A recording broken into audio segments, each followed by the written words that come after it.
Sama satu lagi, kalau berteman itu harus tulus, ikhlas. Itu sih kalau dari saya ya, itu yang inti.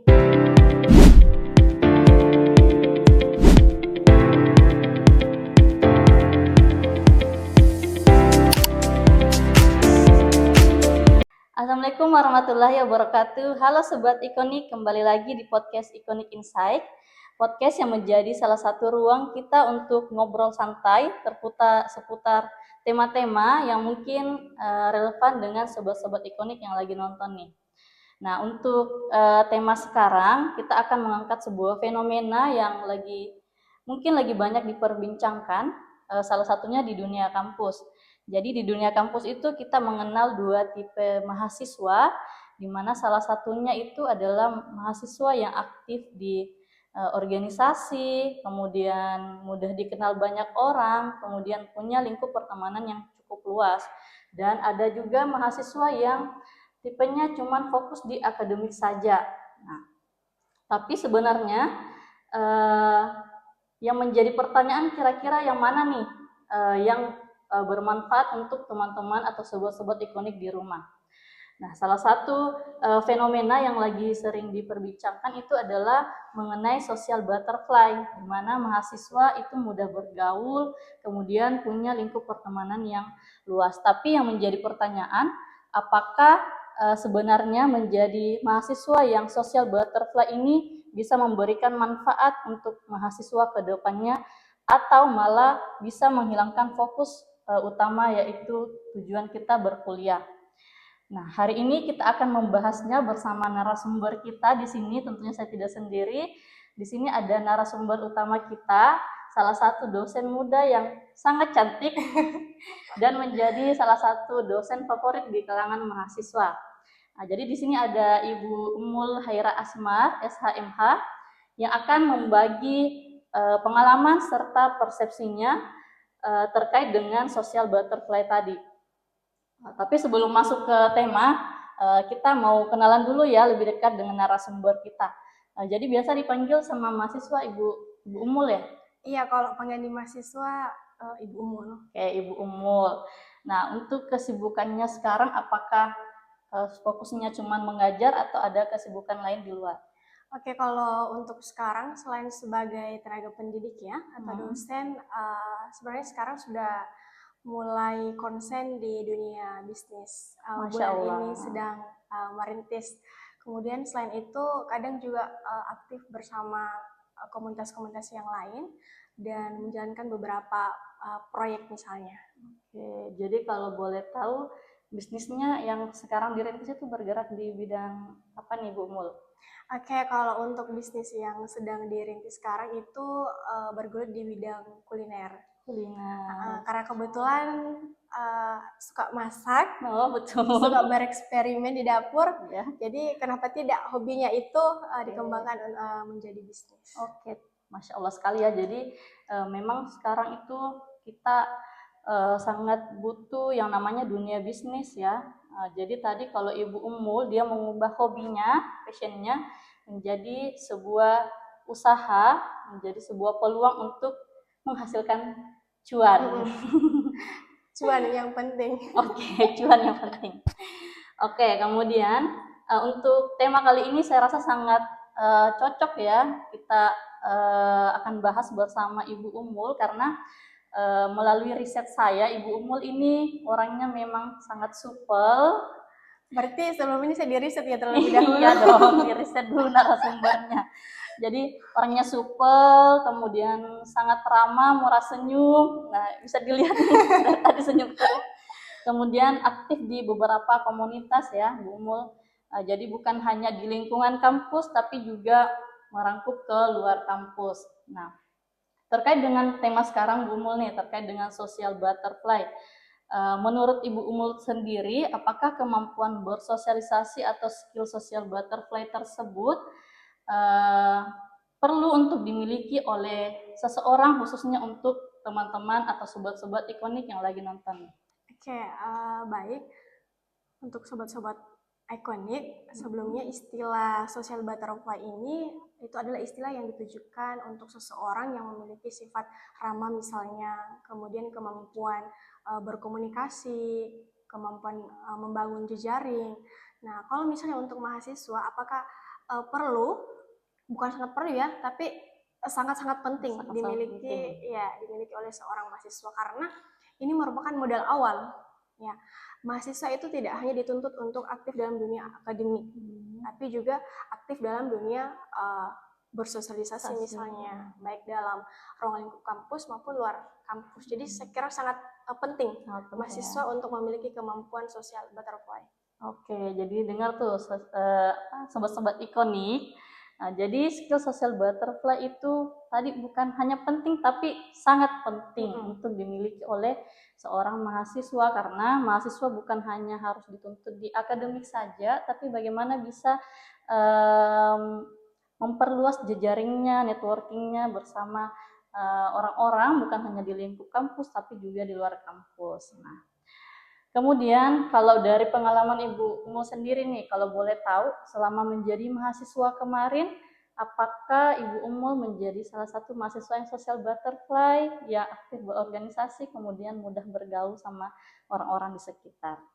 Oke, kalau ditanya soal pengalaman, pengalamannya mungkin bukan cuma dari bersatu sebagai mahasiswa ya, tapi sebagai sebelumnya, sebelum jadi mahasiswa, masih di SMA. Oh, masih siswa ya?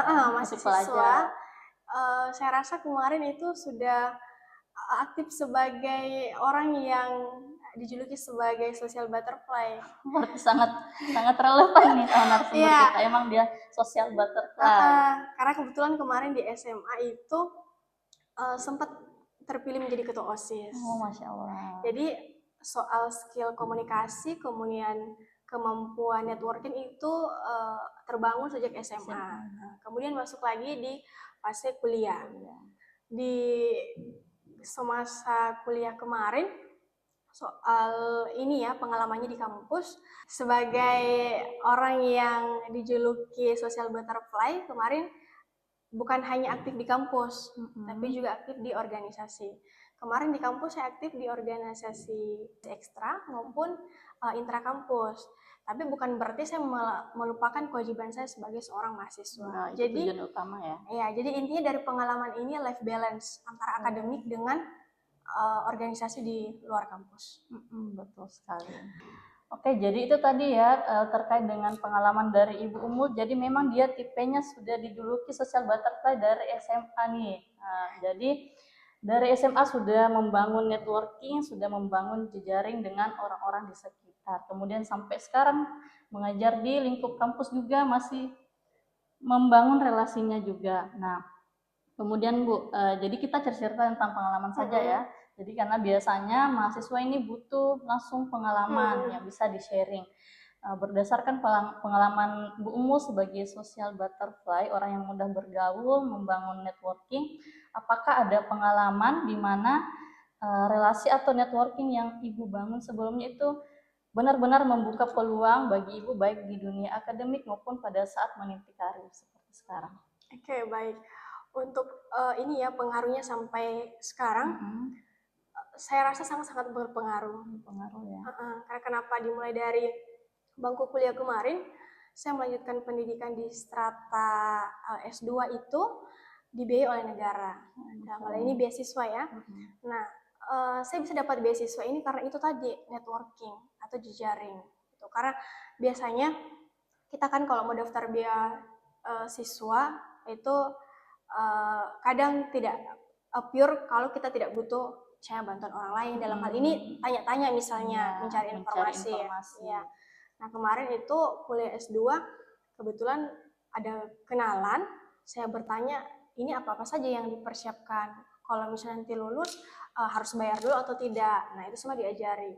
Sampai sekarang soal relasi itu saya bawa kembali ke kampus ini sebagai seorang pendidik itu tidak terlepas dari jejaring. Kemarin sewaktu berkuliah, kebetulan kemarin waktu kuliah aktif membantu dosen misalnya melakukan pengabdian kepada masyarakat. Nah, sejak saat itu terbangunlah hubungan emosional bersama dosen. Kemarin itu sempat diajak Umul, lanjut saja. Nanti kalau misalnya selesai, boleh kembali ke kampus, entah itu membantu apa namanya, membantu saja dulu, atau kan nanti langsung ngajar. Terjun ke dunia ngajar ya.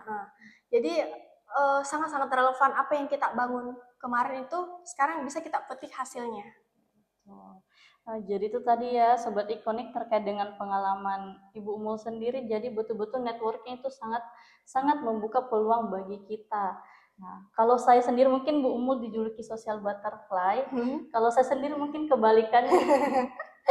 Jadi saya orangnya itu agak susah bergaul, apalagi utamanya waktu masih di strata 1. Nah, saya mulai waktu di strata 1 itu saya masih fokusnya ke akademik. Nah, karena kebetulan perkuliahannya dulu juga sangat padat, ada banyak praktikum dan lain sebagainya. Saya baru menyadari bahwa betul-betul networking ini sangat dibutuhkan pada saat saya lanjut ke S2. Kebetulan saya kemarin merantau, kebetulan keluar dari Pulau Sulawesi. Nah, jadi di situ saya betul-betul masih orang yang baru, masih asing, jadi memang sangat dibutuhkan skill bagaimana kita bisa berkomunikasi sama orang luar. Nah, itu yang sangat saya pelajari pada saat saya merantau dulu di S2. Nah, kemudian saya juga mulai ikut organisasi dan memang dampaknya sangat saya rasakan. Apalagi pada saat saya penyusunan tesis, jadi bisa saya belajar ke senior-senior, ke teman-teman yang sudah lebih dulu mengerjakan. Kemudian di dunia kerja juga, karir sekarang memang sangat dibutuhkan. Saya bisa masuk ke sini juga melalui jejaring. Jadi kita tanya di mana kita bisa mendaftar dan lain sebagainya. Jadi memang sangat dibutuhkan ya teman-teman. Jadi bukan mitos, tapi ini sudah fakta yang dibagikan sama Ibu Umul. Begitupun dari saya pribadi yang awalnya orangnya sangat tertutup, sangat insecure, tapi mulai membuka peluang, membuka komunikasi dengan orang-orang di sekitar. Oke, kemudian selanjutnya ini Bu Umul nih, di kalangan mahasiswa kadang ada anggapan bahwa orang yang terlalu aktif bergaul, stigmanya itu apalagi kalau dia terlalu aktif bergaul dengan dosen, kemudian dengan senior dalam hal ini mungkin berkomunikasi dan lain sebagainya, biasanya itu stigmanya temannya dia menganggap bahwa mahasiswa ini cari muka. Ada biasa stigma seperti itu. Nah, menurut Ibu Umul bagaimana nih, Bu? Oke, kalau dari saya soal fenomena cari muka ya, ini kembali lagi ke pengalaman selama mengajar di kampus ini. Beberapa kelas ya yang sudah saya ajar, itu kan biasanya kalau selepas dari perkuliahan ya, misalnya kita ketemu di luar, kadang ada yang heboh. Ini untuk saya pribadi ya, karena setiap dosen itu beda-beda. Kalau saya secara pribadi biasanya kalau ketemu sama mahasiswa di luar, itu heboh biasanya, ibu sini, ibu sini.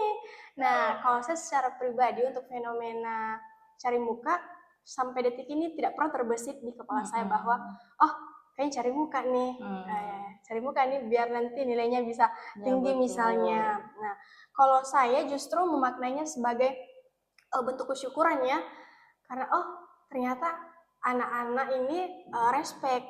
Dia tidak hanya menganggap kita sebagai dosen, tapi dia menganggap kita sebagai temannya begitu. Selama selama masa wajar profesional antara mahasiswa dengan dosen. Jadi kalau untuk fenomena cari muka mungkin di saya tidak ada sama sekali terbesit. Tidak berlaku. Justru saya syukur ternyata anak-anak respect gitu, ada feedback. Ya itu tadi ya, mungkin dari POV dosen cari muka itu tidak ada, tapi justru kita merasa bersyukur bahwa mahasiswa ini bisa dekat dengan kita. Nah, tapi memang biasanya ada tuh yang teman-teman yang mungkin kayak cari muka ini sama dosennya. Nah, itu kan tergantung dari mahasiswanya sendiri bagaimana sudut pandangnya melihat tersebut. Kemudian sebagai dosen ya yang menjadi tantangan kita bagaimana kita bisa objektif ya dalam menilai, bukan hanya karena mahasiswa ini dekat, dia temannya menganggap cari muka makanya nilainya bisa ditingkatkan. Tidak, jadi kita tetap harus objektif, profesional. Jadi tergantung juga bagaimana mahasiswa bisa berkomunikasi. Yang paling penting yang perlu diperhatikan adalah bagaimana etika dan adabnya, seperti itu. Jadi itu tadi ya terkait dengan fenomena cari muka. Jadi kalau di Bumul nggak ada stigma cari muka, justru kita merasa bersyukur. Nah, kemudian nih Bu Umul, sebagai pandangan untuk sobat-sobat ikonik di rumah, kalau menurut Ibu Umul sendiri, kira-kira yang mana yang paling bermanfaat untuk mahasiswa ke depannya? Apakah mahasiswa yang memiliki skill social butterfly seperti tema kita, mudah bergaul dan lain sebagainya, ataukah mahasiswa yang fokus di akademik, fokus untuk pengembangan dirinya di bidang akademik? Kira-kira yang mana yang paling bermanfaat untuk kedepannya menurut Ibu Umul? Oke, kalau soal kebermanfaatannya, dua-duanya sama-sama bermanfaat. Tergantung dari sudut pandang orang menilai. Untuk life balance-nya adalah nilai akademik. Biasanya kan kalau orang ini ya introvert, dia lebih aktif dalam dunia akademik. Betul Beda sekali. dengan orang yang extrovert, dia lebih aktif di luar, di organisasi misalnya. Tapi kalau saya dua-duanya sama-sama bermanfaat dan sama-sama berpotensi untuk masa depan yang lebih baik. Untuk life balance-nya adalah kalau keduanya harus diseimbangkan, kenapa tidak? Ya betul. Nah, jadi itu tadi ya.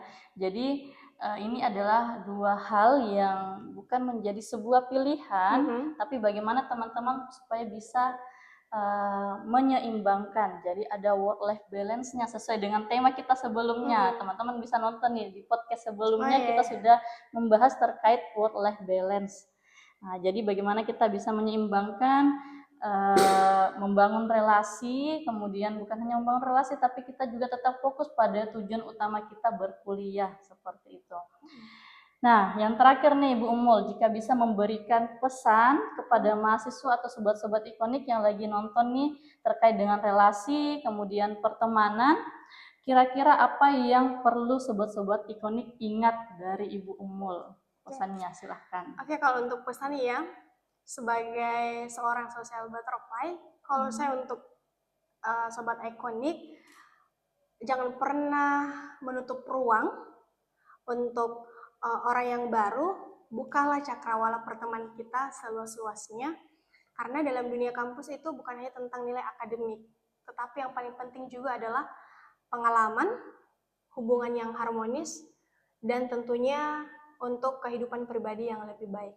Sama satu lagi, kalau berteman itu harus tulus, ikhlas. Itu sih kalau dari saya ya, itu yang inti. Berteman harus tulus dan ikhlas. Jadi itu tadi nih teman-teman yang perlu diingat. Yang terakhir adalah berteman apa tadi? Dengan tulus dan ikhlas. Jadi jangan berteman karena ada maunya ya. Jadi berteman karena memang ketulusan dan keikhlasan.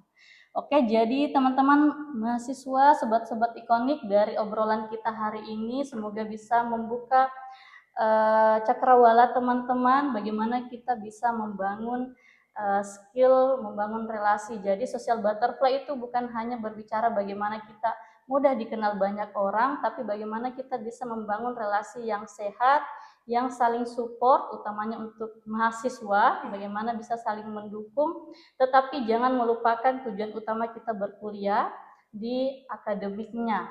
Jadi bukan hanya sosialnya, tapi juga di akademiknya.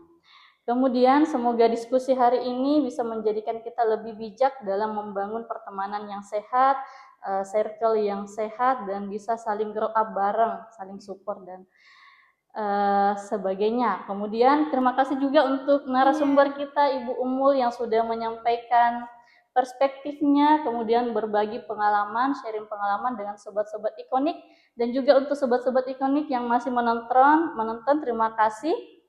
Sampai jumpa di episode selanjutnya. Bye-bye.